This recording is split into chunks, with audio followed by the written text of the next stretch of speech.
san şimşat, almanarım şimşat, ak kollarım boynuma, gelinli dolu şimşat. Ay şimşat, oy şimşat, almanarım şimşat, ak kollarım boynuma, gelinli dolu şimşat.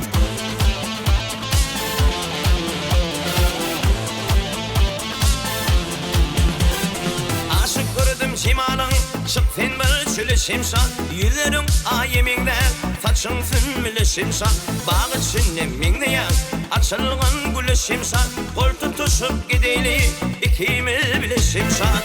Ay şimşat, oy şimşat, almanarım şimşat, ak kollarım boynuma, gelinli dolu şimşat. Ay şimşat, oy şimşat, almanarım şimşat, ak kollarım boynuma, gelinli dolu şimşat.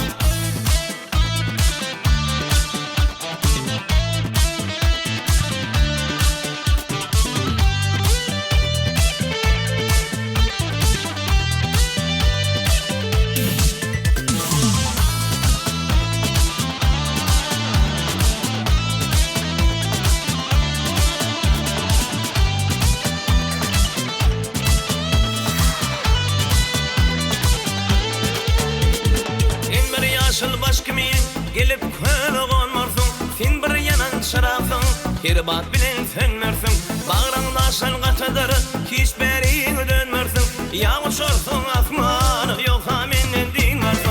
Ay şimşat, san şimşat, almanarım şimşat, ak kollarım boynuma, gelinli dolu şimşat. Ay şimşat, oy şimşat, almanarım şimşat, ak kollarım boynuma, gelinli dolu şimşat.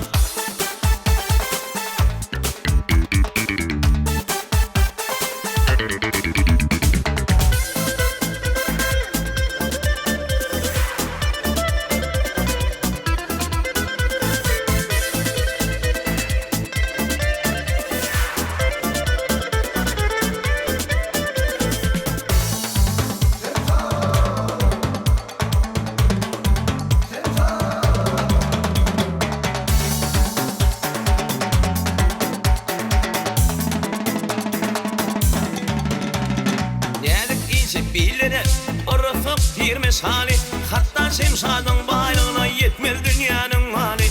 Alu yaşul giyinip yırsın düşmanı fari, sen beni terk eden Hatice hanım yali. Ay şimşat, san şimşat, almanarım şimşat, ak kollarım boynuma, gelinli dolu şimşat. Ay şimşat, oy şimşat, almanarım şimşat, ak kollarım boynuma, gelinli dolu şimşat. Ay şimşat, oy şimşat, almanarım şimşat, ak kollarım boynuma, gelinli dolu şimşat.